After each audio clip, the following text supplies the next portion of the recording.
Welcome to the Heart-Led Business Show, where compassion meets commerce and leaders lead with love. Join your host, Tom Jacobs, as he delves into the insightful conversations with visionary business leaders who defy the status quo, putting humanity first and profit second.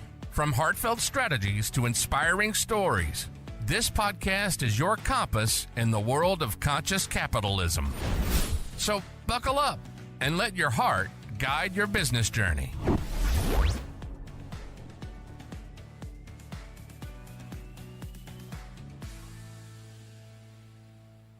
Well, let's brace for some digital delight, folks. We've got on board the dynamic Chris Pistorius, the unrivaled master of online marketing, educator extraordinaire, and podcast paragon. Get ready for the glory of running a heart-led business as we chat, chuckle, and charm your day away on today's exciting episode of the Heart-Led Business Show. So buckle up for a joyride through his journey, jam-packed with jargon-busting genius. Chris, welcome to the show. Hey, thanks for having me. I appreciate it. I'm really excited to talk to you about your heart-led business and how you're helping other heart-led businesses as well. But the first question is always, what's your definition of a heart-led business? I really think it's anything that you really have a passion about, anything that you can kind of sink your teeth into and think that you can make a difference or make people's lives better or support a cause that you really believe in. I think any one of those things is really, by definition, a heart-led type business. Yeah, absolutely. I love that definition. Yeah, for sure. So tell me about your heart-led business and what inspired you to start it. Yeah, so I've really been in marketing and advertising almost my entire career. I started off in telecom and quickly figured out I probably wasn't smart enough to do that. So I switched gears and I went to work for I'm going to date myself big time here. I went to work for AOL, America Online, back in the day. You used to get the little discs in the mail, rember Was that? that you? Yeah. So, no, that wasn't me. No, I was doing advertising stuff with them. And that was back when, the internet was still, pretty infant. I still think it is, but really infant then. And, it was banner ads and, businesses knew they needed to probably advertise online, but they didn't know how or how much money to spend, anything like that. So that's really where I started getting my advertising route. And I learned a lot. Unfortunately, though, I also learned a lot of what not to do. And, working for a big corporate company, as I'm sure a lot of your audience does or has in the past, I think sometimes you get lost a little bit in terms of trying to hit a stock price or a, certain profit number. And you do whatever you can or whatever you're willing to do to hit those numbers. And you lose your priorities of what you're really there for. And that's really the heart-led part of it, is helping small businesses, helping them get to that next level and helping business owners have more time with their families, be independently wealthy, things like that. So that was kind of my history and how I got started. Wow. Oh, that's great. How long were you at AOL before you went out on your own? Yeah, so let's see. The agency will be almost 16 years old now. So a couple of years before that. So about 18 years. Okay. Wow. What was that transition like for you, going from, working for a large corporation and then starting your own thing? Well, scary as hell, actually. Because at the time I had 2 little kids, married, and leaving a pretty good job that I'd been going to from that to pretty much zero. No insurance benefits, no money coming in, anything like that. So it was pretty scary from a personal side of the house. But, I knew that there was this fracture, because before the internet, small, medium-sized businesses could really put an ad in the yellow pages. They could do a little bit of direct mail. And that was kind of the marketing campaign, and it worked well for them. It was simple and straightforward. And then enter the internet, and there's 500 places a small and medium-sized business can advertise. And it's expensive in some spots. And how do you know where to advertise or how to advertise? So I saw this fracture happening, and I was like, okay, there's going to be a gap from the fracture. And I think that somebody like me can help fill it and untangle the web a little bit for small, medium-sized businesses. And that's what kind of led me on the path I'm on now. Okay, cool. So describe kind of who you help right now. Well, my agency now is focused on the niche of dental. So we help dentists and orthodontists. We've decided to niche down about 8 years ago or so. We were a generalist agency then, where we took on all kinds of new clients. The disadvantage to that was that we'd have to learn a new industry every time we took on a new client. And sometimes that was a disservice to the client because we have to catch up a little bit, and it takes some time to do that. So we felt like we needed to really niche down and become an expert in something, and we did it. So we went dentistry, and that was several years ago, and we haven't really looked back. That's awesome. And so how is the heart-led piece of the business, how's that come into your business now? Yeah, so we take on a lot of clients that are lost, and this is especially true in dentistry, but I think a lot of people in other small and medium-sized businesses are going to understand this. Typically you start a business because you're really good at something, right? So let's take dentistry for an example. They go to school to learn to be a dentist. The problem with that is that they don't go to business school at the same time. There's very little education done on how to run a business. They want to go be dentist, but guess what? They're not experts in how to hire and fire and do marketing and do accounting and things like that. And so the heart-led part of this was, allowing dentists to do what they really love, which is be a dentist, while we help fill their chairs, if you will, bring in new patients. And it allows them the opportunity, if they're successful, to spend more time with their family, not having to stress all the time about money, not having to worry about, how they're going to make payroll the next month. And so that really satisfies our team of seeing a struggling practice come to us. And then in a couple years, they're not only doing great, but they're buying another practice and maybe another location or bringing in an associate dentist and expanding. So that's really where the heart-led side of it, I think, comes in. Awesome. Yeah. And so have they early on, or even to this day, are there times where you struggle with wanting to bring on a client, but maybe they're not a good fit, and just maybe a struggle internally on heart-led versus profit-led? Like, does that happen, and how do you handle it? It does. We've gotten pretty good over the years of really doing a good discovery call with potential new clients and understanding exactly what it is that they want, what they expect, what their goals are, things like that. And that helps us weed out some potentially problems for us. An example of somebody that's maybe not a great fit is somebody that's, I'm doing 20 new patients a month now and I need to get to 50 by next month. That expectation just isn't going to work. It doesn't work like that. There's no magic pill. There's no get rich quick type thing. It's a big boy marketing campaign, I like to talk, and it takes a little time to get those results. So we do a pretty good job of interviewing that side of it.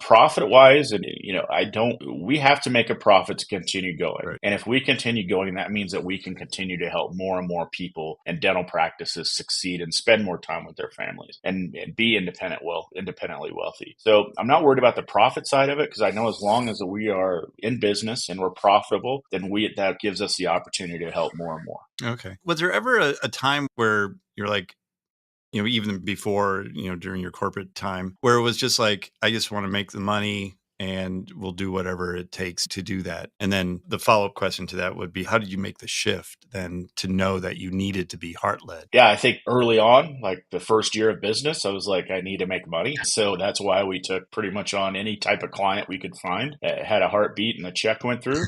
So we had lawyers and dentists and auto repair people. And I had people spending $200 a month and and it was kind of a mess. But I knew I needed to ramp this up so I could, function, right? Yeah. And be a business. I think that once we understood what we're getting into and that we're actually good at this, that's when we got serious about not just creating a job for myself, but that's when I started creating a business where it's not just me. I have a team of people that, are smarter than me and can do a way better job than me in the things that I don't like to do and I'm not good at. And that's when it really clicked for me that, yeah, we're creating something special. Okay, cool. So the heart-led, I've interviewed tons of other business owners. A lot of them, talk about the client and then the employee. Like, where is the heart-led for you in your business?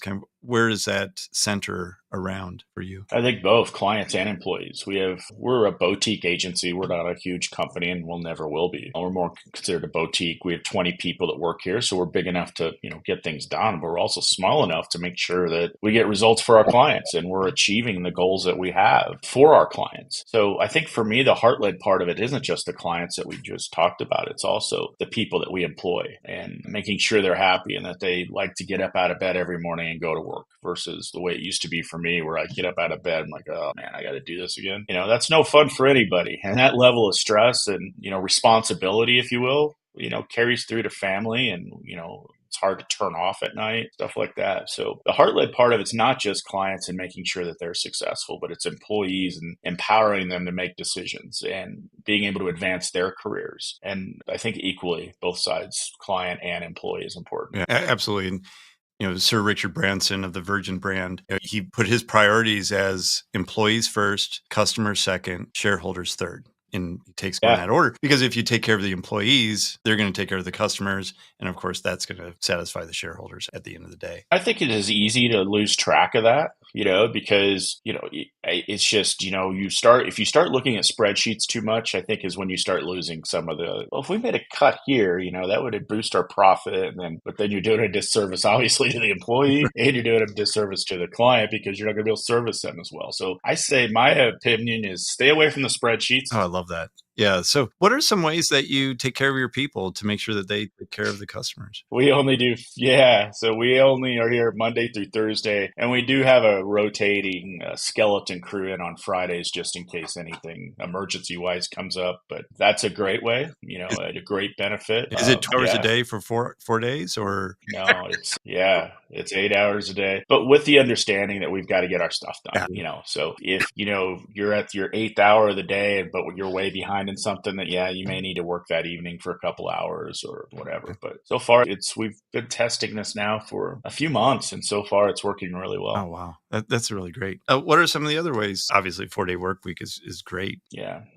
We offer a good salary. We don't underpay. I think that's a big mistake business owners make because at the end of the day, people need to make their money, and that's just the way it is. And so we're pretty competitive with that. We offer really good benefits, but we do some, everybody says they do that anyway, but we offer some kind of cool stuff internally too. We use a system, I don't know if you've heard of it, called Bonusly. It's an employee happiness system, and essentially we use Slack as our online communication tool, like instant messenger. And if somebody does something great or they help somebody out with something, you can give them Bonusly points. And these points accumulate, and then you can buy whatever you want. Gift cards, Amazon cards, clothes, technology, electronics, things like that. So that's another creative way to really keep people engaged and happy. And it's not just the money part of that and what you can get out of it. I think what's even more valuable is really the acknowledgement you get from your peers and the respect that you get. And, just seeing everybody in the company seeing that you did a great job on this project or you did something above and beyond, I think goes a long way with them. That's really cool. And do you allow other employees to give the points to others, or is it top down? Is it full 360? No, they get a budget. Everybody in the company gets a budget every month of Bonusly points, and they can give them out how they see fit. Here's a funny question. Are they required to give them all out? No, they don't have to use them at all if they don't want to. Interesting. That'd be kind of an interesting study to do, to see like the happiness of people that are giving a lot of them away versus those that kind of don't. Yeah, there is one rule. You can't give them to Well, of course. I tried that. It doesn't work. I did a great job today. Yeah, exactly. Well, that's really great. I always like to hear different ways of people taking care of their employees. Like for us, we have an incentive trip based on performance. I do performance-based pay as well. So it's, just kind of keeping everybody engaged in what the goal is of the company, but also making it fun and enjoyable for people to just kind of get up and do the work. Yep, that's awesome. That's cool. Yeah. So on the customer side, like how do you ensure that they're happy with what you're doing and keeping them engaged and heart-led as well? Yeah, I'll be honest, that's one of the biggest challenges that we have is how do we systemize an approach for all clients in terms of communicating to them what they're getting, what kind of results they're getting, things like that. And it's important because what we sell sometimes isn't tangible. If you go back to my Yellow Book reference or Yellow Pages reference, right? 20 years ago, when you bought a Yellow Pages ad, you could go to page 695 and your ad was there every time, right? You could see it. It's there. But when you do ads on Google, for instance, you may never see your own ad. It's just, depending on how it's set up or your budget, things like that. And it's not as tangible. So it's almost like this industry is constant, how do we prove ourselves to make sure people understand? So how we've done it is that we have a client success team, and they are required every week to send the client by email weekly wins, like what we did this week, what went well, what didn't go great, and what we plan to do to change that. And every week we send those out every Friday. And it needs to be something unique, not canned, things like that. We also do a monthly Zoom call where we go over one-on-one with the client results and things like that. But we have also created a really intuitive dashboard that people can log into. And it's not just like logging into like a Google Analytics account where it's just all like what am I looking at? It's very simplified. This is how much money you spent. These are how many leads you got. These are how many verified new patient appointments were scheduled on the first call. And it breaks it down like cost per lead and cost per acquisition. It shows where all the leads came from. Was it Google? Was it Yahoo? Was it Facebook? And it just kind of puts it into real business metrics. And they can log into that anytime, just kind of see what's going on and what they're doing. But the problem with all this is that it seems like each client almost wants to communicate in a different way. Some want to talk to you every day. Yeah. Which is really hard for a business our size. And some you sign up and you don't talk to for months. Right. And then there's others that are scattered in between. So it's really hard to scale that part of it because it's hard for us to one-off each way of communication. But the way that we have it set right now and how I just described is it's doing a really good job for most. Yeah, that's really cool. The weekly wins, that's a really cool. I might borrow that as well. Dude. Sharing that. Yeah, cool. Do you find any of your clients that in obviously health and wellness practitioners, dentists included in that, oftentimes are just very much givers, and a lot of times just don't think about the profit side at all, and a lot of times that's how they get into trouble with their business. Do you find that you need to do some coaching around it's okay to make a profit in your business and be heart-led at the same time? Yeah, I think absolutely. I won't say all, but most dentists that we work with aren't business people. They got into this industry. Certainly there's some to make money, of course, but there's also a lot that just wants to help people. And a lot of dentists spend a lot of their early career doing trips like to third world countries and helping for free, things like that. So you do have to help engage them of like, look, it's kind of the way that we think about our business is the only way you're going to be able to continue helping people is if you make money, because you still have to pay people. You still have to pay your rent, buy equipment. You need to be able to make money to pay for those things. So we do have to do a lot of like consulting on profit loss and expenses and where should your overhead be and things like that. Goes beyond really the scope of what typical marketing agencies do. But yes, there is a lot of that in healthcare because a lot of these folks are heart-led and they want to help, but they kind of got to be told that, the only way you can continue doing that is to make a profit. And that's really heart-led of you to be able to offer that coaching and the advice to really help them and to help people. Yeah. And ultimately that helps your business as well down the road. That's the advice that you give. They're always nice and they listen, but you can almost kind of tell that, in one ear out the other, and I don't have any problem with that. It's just, it's in our best interest too, because the more successful they are, the more successful they'll be our client for years versus, month. And so it does help us too. But, we're actually getting ready to launch there's this platform out there called School, SKOL. Yep. And it's a Facebook, you've heard of it. Yeah. It's like a book type thing, but it's different. But anyway, we're getting ready to launch a channel there that's going to be a subscription based where we do a lot of like heart-led type conversations on business and running a dental practice and, where should your overhead be? Where should your profit be? And dentists can go in there and just learn tons of stuff at any time they want to. It'll be included in our marketing programs as well, but we'll also do a subscription base just for people who are, want to learn more about that. And we'll do some free stuff on there as well. I think that will help, maybe gain some momentum. Yeah. I think that's very smart of you to do. And a good friend of mine has a marketing agency as well, specifically for fitness. And he does a lot of like masterminds, does sales coaching as well. And just all these other things other than marketing, which is the core business, but in a way to elevate the industry and elevate the clients so that they're super successful. They're helping more people. And that's, talk about a definition of heart-led business. You're helping them elevate their business so that they can help more people and stay in business. Absolutely. And there's a lot of like front desk type stuff. So like we do some front desk training as well, because if you think about it, when you do marketing, who's your first line of defense? It's the front desk people. And if they're not adequately trained and they don't really, know what to do with new calls, then they're in trouble too. So we're going to do a lot of that, front desk training for practices as well. Yeah. Were you the one that told me about the call that you listened to from the front desk that the front desk person or the caller was, oh yeah, how do I get to your place? And she responded, you can Google it. Was it? Oh no, I don't think that was me. But But that doesn't surprise me at all. Yeah, We listen to every call that comes into our clients, and some are just nightmares. Yeah. It's not good. That's crazy. And the poor dentist, I mean, the dentist is back there doing their work. They don't have time to listen to every call. And, so they don't really know. So I think the more kind of services like that you can provide, the better. Yeah, absolutely. You can Google it. That's funny. Okay. I dialed your number. So yeah, common sense is not a common trait for me. Well, Chris, how can people learn more about your agency and what you do? And, ultimately that school program sounds amazing as well. Yeah. When I do these podcasts, I always tell people I'm in dental and, there's probably a lot of audience members that aren't dentists, but I'm willing to help any small, medium-sized business in terms of just giving you free advice. I'm not going to charge you anything. Just hit me up and I'll be more than happy to do a strategy session with you and just answer any questions you have. But the best way to do that is just go to my website. It's kickstart.com. And right on the homepage, there's a schedule a strategy session button there. They're all done by me.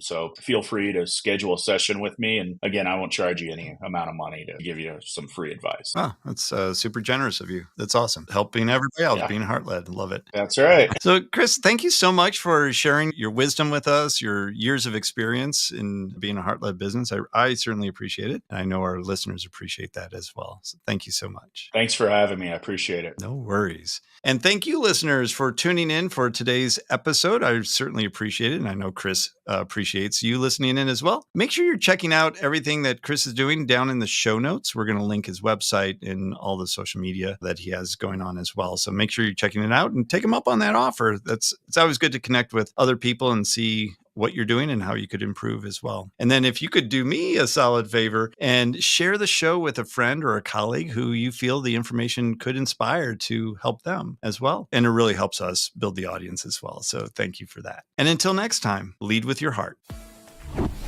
You've been listening to the Heart-Led Business Show, hosted by Tom Jacobs. Join us next time for another inspiring journey into the heart of business.